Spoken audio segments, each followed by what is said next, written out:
Rationality is neutral. Much like a human mind, it can be employed negatively or positively. So let's take a look at its place in our house of the mind.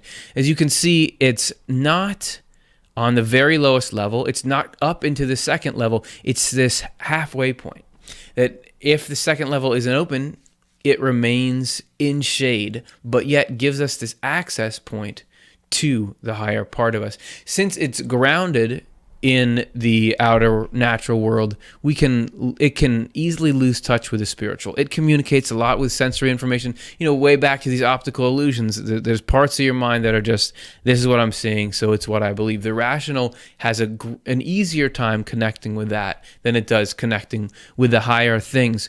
So that's why it doesn't automatically come open, and we got to work at it. Now, to introduce you further to it so you really understand the character of Rationality 1.0, we've got a tour of the house, and you're going to hear some excerpts from Swedenborg and a little paraphrasing on what characterizes the Rationality 1.0, the unopened rationality. So here's what he has to say.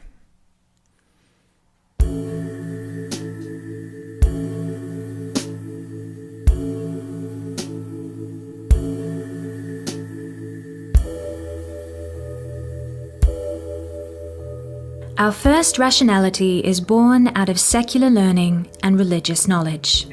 Appearances hold the attention of our rationality at first. The rational mind, left to itself, arrives at its conclusions on the basis of outward appearances rather than inward realities. As a consequence, it inevitably falls prey to seeming truth, which is not true in itself. The seeming truth our first rationality is caught up in cannot harmonize with or promote the divine kind of truth that is free of appearances. Rationality 1.0 is unable to grasp that kind of truth and is even hostile toward it. The rational mind balks at divine truths, judging as it does on the basis of illusions. So it's actually incompatible with true truths. It's only really compatible with false truths or truths that don't have this divine truth in them. So that the rationality separated from the higher mind, it is so counterproductive that it's a curse rather than a blessing. And you get that.